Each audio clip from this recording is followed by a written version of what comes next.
Hello students, आज इस video में हम करेंगे सीबीएसई बोर्ड परीक्षा 2021 में नए पैटर्न के हिसाब से जो स्रोत आधारित एक अंक वाले प्रश्न आते हैं जो भाग ब में यानी कि पार्ट बी में आएंगे। 1 marked question based on source. तो ये बोर्ड परीक्षा में बार बार पूछे गए सवाल हैं। तो अगर आप 90 प्लस अंक प्राप्त करना चाहते हैं तो इस पूरी श्रृंखला को ज़रूर देखें।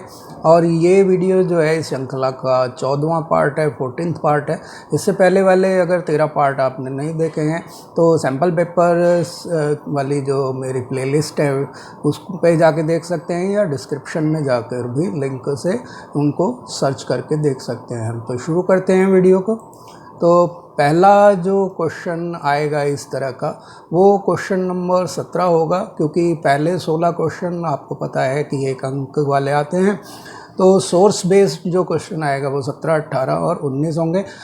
ये ज़रूरी नहीं होता कि हमेशा वो सोर्स के ऊपर ही आए हैं, कि वो किसी चित्र के ऊपर भी हो सकते हैं या फिर जो है अन्य प्रकार से भी 1 अंक के हो सकते हैं। तो यहाँ जो निम्नलिखित गद्यांश है उसको पढ़कर नीचे दिए गए प्रश्नों के उत्तर दीजिए, यानी कि read the following passage and answer the questions given below. तो गद्यांश इस प्रकार है कि जब कोई भिक्षु एक नया कंबल या गलीचा बनवाएगा तो उसे इसका प्रयोग कम से कम 6 वर्षों तक करना पड़ेगा। यदि 6 वर्षों से कम अवधि के लिए वह बिना भिक्षुओं की अनुमति के एक नया कंबल या गलीचा बनवाता है तो चाहे उसने अपने पुराने कंबल गलीचे को छोड़ दिया हो या नहीं, नया कंबल या गलीचा उससे ले लिया जाएगा और उसके लिए उसे अपराध को स्वीकार करना होगा। यानी कि अगर 6 वर्ष से पहले वो किसी भी प्रकार से कोई कंबल या गलीचा बनवा लेता है तो बेशक उसने अपना पुराना गलीचा छोड़ दिया हो या अपने पास ही रखा हो, तो इस बात पे ध्यान दिए बिना कि उसके पास अब कोई कंबल या गलीचा है या नहीं है, उसे नया कंबल या गलीचा ले लिया जाएगा और साथ ही साथ उससे अपराध को भी स्वीकार कराया जाएगा कि उसने एक से अधिक कंबल या गलीचा रखने का प्रयास किया। तो यदि कोई भिक्षु किसी गृहस्थ के घर जाता है और उसे टिकिया या पके अनाज का भोजन दिया जाता है तो यदि उसे इच्छा हो तो वह 2 से 3 कटोरा भर ही स्वीकार कर सकता है। यानी कि अगर कोई उसे पका हुआ खाना देता है, बना बनाया खाना देता है, तो वो 2 या 3 कटोरे से ज़्यादा उसे स्वीकार नहीं करेगा। और यदि वह इससे ज़्यादा स्वीकार करता है तो उसे अपना अपराध स्वीकार करना होगा। 2 या 3 कटोरे पकवान स्वीकार करने के बाद उसे इन्हें अन्य भिक्षुओं में बांटना होगा। यही सम्यक आचरण है। यदि कोई भिक्षु जो संघ के किसी विहार में ठहरा हुआ है प्रस्थान से पहले अपने द्वारा बिछाए गए या बिछवाए गए बिस्तरे को ना ही समेटता है और ना ही समेटवाता है या बिना विदाई लिए ही चला जाता है तो उसे अपराध स्वीकार करना होगा। तो इस तरह से आप देख सकते हैं कि इस गद्यांश में भिक्षुओं के लिए कुछ नियम बनाए गए हैं। क्वेश्चन नंबर 1 का गद्यांश में वर्णित नियम किस ग्रंथ में मिलते हैं, यानी कि in which book are the rules mentioned in the passage. A है सुत्त पिटक, बी है विनय पिटक, सी है सुत्त और विनय पिटक दोनों, यानी कि both Sutta and Vinaya Pitaka, और डी है उपरोक्त में से कोई नहीं, यानी कि नन ऑफ द अबव। तो आपको बताने के लिए कि ABCD में से कौन सा सही विकल्प है, आपका समय शुरू हो रहा है अब।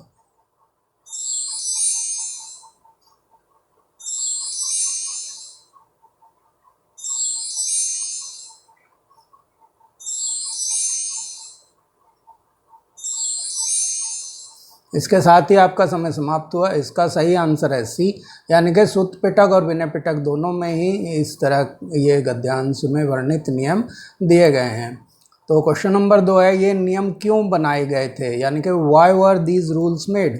तो ऑप्शन ए है जन्म मृत्यु के चक्र से मुक्ति के लिए, यानी कि to get rid of the cycle of birth and death.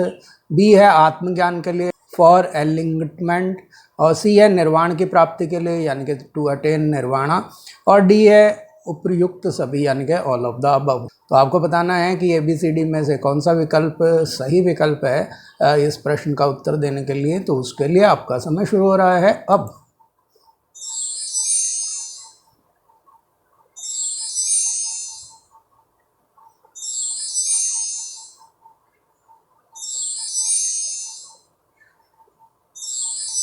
यानी कि उपयुक्त सभी यानी ऑल ऑफ द अबव सही है, यानी कि जन्म और मृत्यु के चक्र से मुक्ति के लिए, आत्मज्ञान के लिए और निर्वाण प्राप्ति के लिए ये नियम बनाए गए थे। क्वेश्चन नंबर 3 है संघ क्या था, यानी कि what was the Sangha. Option A है बौद्ध भिक्षुओं की संस्था थी, यानी कि there was an institution of Buddhist Monks.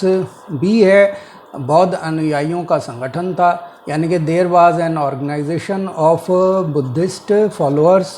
सी है बौद्ध भिक्षुओं का आर्थिक संगठन था, यानी कि there was an economic organisation of Buddhist monks. और डी है बुद्ध के शिष्यों की संस्था थी, यानी कि there was an institution of Buddha's disciple. तो आपको बताना है कि संघ क्या था, उस ऑप्शन ए, बी या सी या डी में से।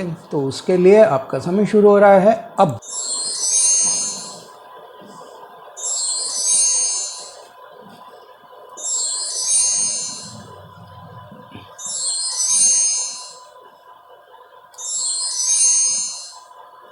तो इसका जो सही जवाब है वो है डी, बुद्ध के शिष्यों की ये एक संस्था थी, यानी कि there was an institution of Buddha's disciples. Question number 4 जो है वो है कि निम्नलिखित में से कौन सा एक नियम नहीं था, यानी कि which one of the following was not a rule. Option A है जब कोई भिक्षु एक नया कंबल या गलीचा बनाएगा तो उसे अब इसका प्रयोग कम से कम 6 वर्षों तक करना पड़ेगा, यानी कि व्हेन ए भिक्षु मेक्स ए न्यू ब्लैंकेट और rug he will have to use it for at least 6 years, यानी कि एक समय सीमा 6 वर्ष की निर्धारित कर दी गई उन्हें इस्तेमाल करने के लिए। यदि कोई भिक्षु किसी गृहस्थ के घर जाता है और उसे टिकिया या पके अनाज का भोजन दिया जाता है तो यदि उसे इच्छा हो तो वह 2 से 3 कटोरा भर ही स्वीकार कर सकता है, यानी कि if a bhikshu goes to the house of a householder and is given a meal of muffins और cooked grains it he can accept 2 to 3 bowls only if he wishes. और सी है यदि कोई भिक्षु जो संघ के किसी विहार में ठहरा हुआ है प्रस्थान से पहले अपने द्वारा बिछाए गए या बिछवाए गए बिस्तरे को ना ही समेटता है और ना ही समेटवाता है या बिना विदाई लिए ही चला जाता है तो उसे अपराध स्वीकार करना होगा, यानी कि इफ ए भिक्षु who is staying in A monastery of the union means संघा does not cover nor covers or leaves the bed he had laid before departure he must confess his guilt। और D है भिक्षु चाहे जितने कंबल ले सकता है, यानी कि bhikshu can take as many blanket as he wants. तो आपको बताना है कि ABCD में से कौन सा वो नियम नहीं था संघ का। तो उसके लिए आपका समय शुरू हो रहा है अब।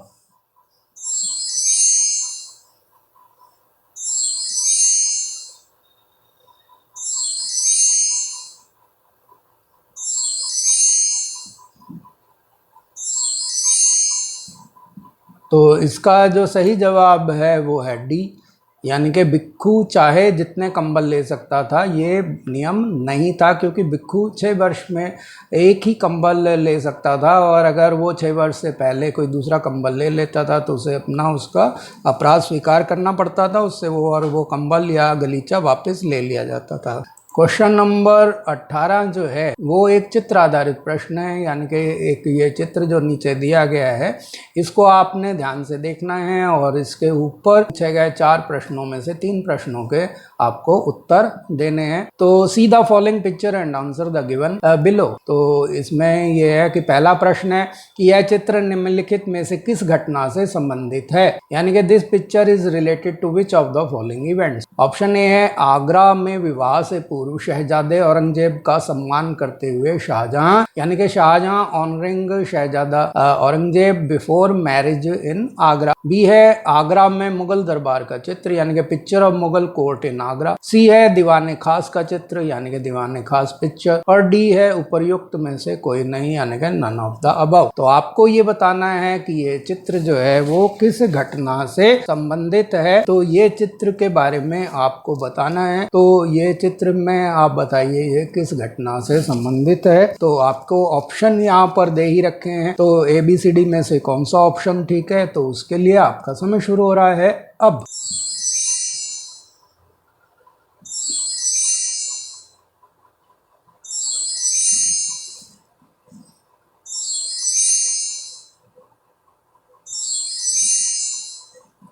तो आपका समय समाप्त हुआ। इसका जो सही उत्तर है वो है ए, यानी कि आगरा में विवाह से पूर्व शहजादे औरंगजेब का सम्मान करते हुए शाहजहां।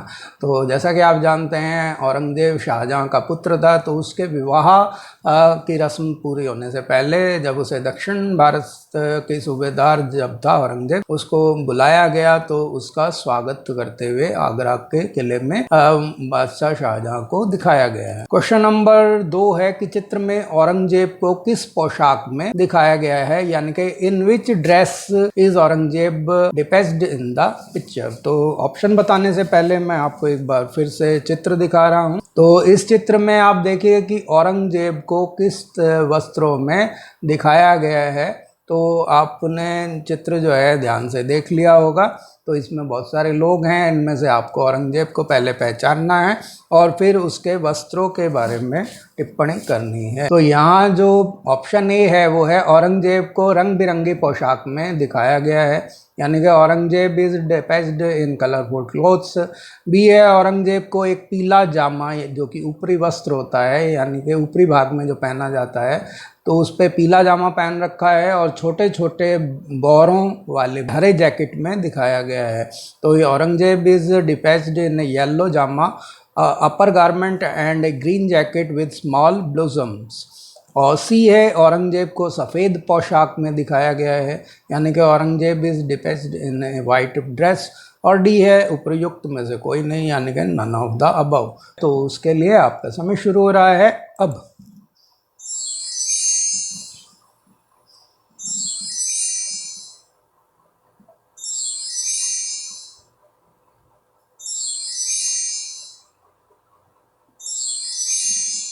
तो इसके साथ ही समय समाप्त हुआ। तो इसका जो सही जवाब है वो है बी। तो औरंगजेब को एक पीले जामे में या ऊपरी वस्त्र में और छोटे बौरों वाले हरे जैकेट में दिखाया गया है। आइए इस चित्र को एक बार फिर से देखते हैं और इसमें ये देखिए, ये जो है पीले वस्त्रों में या नीचे खड़े हुए जो बादशाह को सलाम करते हुए दिखाया गया है, ये औरंगजेब हैं जिन्होंने पीले रंग का जामा पहन रखा है और ये ऊपर जो है इन्होंने जो वस्त्र पहन रखा है एक जैकेट टाइप में, इसके ऊपर छोटे छोटे बौर दिखाए गए हैं, तो ये हरे रंग का है।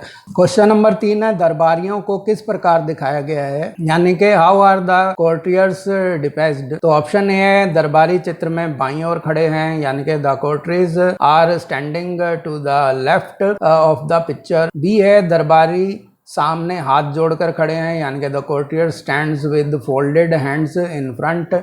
और सी है दरबारी लाइन लगाकर बिना पगड़ी के खड़े हैं, यानी कि standing without a turban by putting a court line. तो डी है उपयुक्त में से कोई नहीं, यानी कि नन ऑफ द अबव। तो आपको बताना है कि ABCD में से कौन सा उत्तर ठीक है। तो उसको दिखाने से पहले एक बार आपको चित्र दिखा देते हैं। तो यहाँ चित्र में आप देख रहे हैं बहुत सारे लोग दिखाए गए हैं। तो इनमें से दरबारी कौन से हैं और किस तरह से उनको दिखाया गया है, आप एक बार इन पे नज़र डाल लीजिए।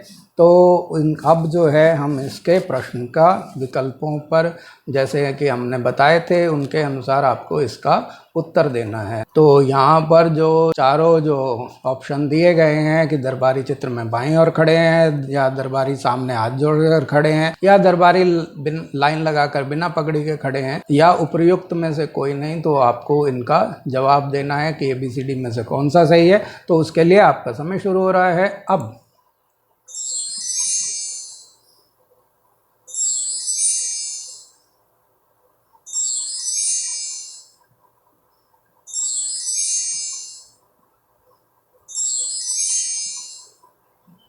तो इसका जो सही जवाब है वो है ए, यानी कि दरबारी चित्र के बाईं ओर खड़े हैं। तो बाईं ओर दरबारियों को दिखाया गया है, जैसा कि आप इस चित्र में देख सकते हैं। तो इस चित्र में आप देख सकते हैं कि ये बाईं ओर ये दरबारी लोग खड़े हैं जो सिर पे पगड़ियाँ भी पहन रखी हैं, और ये जो दरबारी लोग हैं तो इन दरबारियों को यहाँ पर दिखाया गया है। तो आप यह देख सकते हैं कि ये चित्र में बाईं ओर खड़े हैं। क्वेश्चन नंबर 4 है चित्र में सम्राट किस प्रकार बैठा है, यानी कि how is the emperor sitting in the picture. तो ऑप्शन ए है सम्राट सिंहासन पर बैठा है, यानी कि the emperor is sitting on the throne. B है सम्राट औरंगजेब से गले मिल रहा है, यानी emperor Aurangzeb is being hugged. और सी है सम्राट दरबारियों के बीच बैठा है, यानी कि the emperor is sitting among the courtiers. और डी है उपर्युक्त में से कोई नहीं, यानी कि नन ऑफ द अबव। तो यहाँ आप इस चित्र को एक बार फिर से देखिए और राजा को देखा बादशाह कहाँ बैठे हैं, उनकी पोजीशन के बारे में सही से आप देख लीजिए और इसके बाद जो है आप अपना सही उत्तर का चुनाव कीजिए। तो यहाँ जो है आपको इस अपने चारों में से उत्तरों में से देखना है कि कौन सा सही है, कि सम्राट राज सिंहासन पर बैठा है या औरंगजेब से गले मिल रहा है या दरबारियों के बीच बैठा है या उपर्युक्त में से कोई नहीं है। तो उसके लिए आपका समय शुरू हो रहा है अब।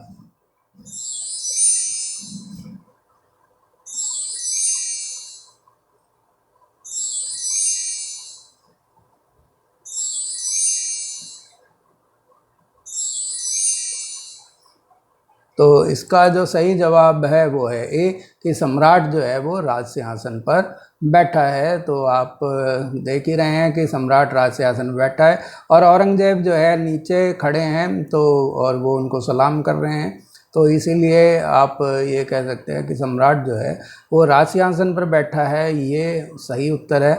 क्योंकि दरबारी जो हैं उनके बीच में बैठा है ये भी सही नहीं हो सकता, क्योंकि दरबारी नीचे पंक्तिबद्ध होकर खड़े हैं। इसके साथ ही इस चित्र पर आधारित ये चारों प्रश्न समाप्त हुए। इनमें से आपको किन्हीं 3 के उत्तर देने थे। तो क्वेश्चन नंबर 19 है, नीचे 2 कथन अभिकथन ए और कारण आर दिए गए हैं। The following 2 statement assertion A and reason R are given। अभिकथन ए है, बादशाह पूर्व की और मुंह की एक छोटे छज्जे अर्थात झरोके में आता है। और assertion A, the emperor used to face towards the east in a small balcony that is a झरोका। और कारण आर है कि नीचे खड़े लोगों की भीड़ सैनिक, व्यापारी, शिल्पकार, किसान आदि बादशाह की एक झलक पा सके। यानी कि reason are, crowds of the people standing below, soldiers, merchants, craftsman, peasants etc. can get a glimpse of the emperor। तो उपयुक्त जो अभिकथन है और कारण जो दिया हुआ है, यानी कि ये अभिकथन और कारण जो दिया हुआ है से ज्ञात कीजिए कि निम्नलिखित में से कौन सा विकल्प सही है। तो ऑप्शन ए है, ए और आर दोनों ठीक हैं और आर ए की ठीक से व्याख्या नहीं करता है। और यानी कि A and R are both correct and R is not represent A well. और बी है, ए और आर दोनों ठीक हैं परंतु आर इसकी ठीक व्याख्या करता है, यानी कि A and R are both correct and R represent A well. और सी है, ए ठीक है परंतु आर गलत है, यानी कि A is right but R is wrong. और डी है, आर ठीक है परंतु ए नहीं है, यानी कि R is correct but A is not. तो आपको बताना है कि ABCD में से कौन सा उत्तर ठीक है। तो उसके लिए आपका समय शुरू हो रहा है अब।